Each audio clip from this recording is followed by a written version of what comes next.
আদর লাগবে। ও শুধু আমাকে চাই, আর কাউকে লাগবে না।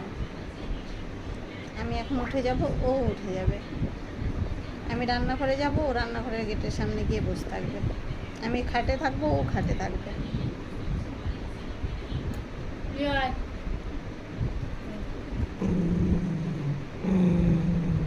যাবে না, যাবে না, থাকো তুমি আমার কাছে, তুমি আমার কাছে থাকো। তোর তো একটাই মা না, কারো তো মা নাই না? মা নাই না কারো? হ্যাঁ আছে, কারো মা আছে? হুম।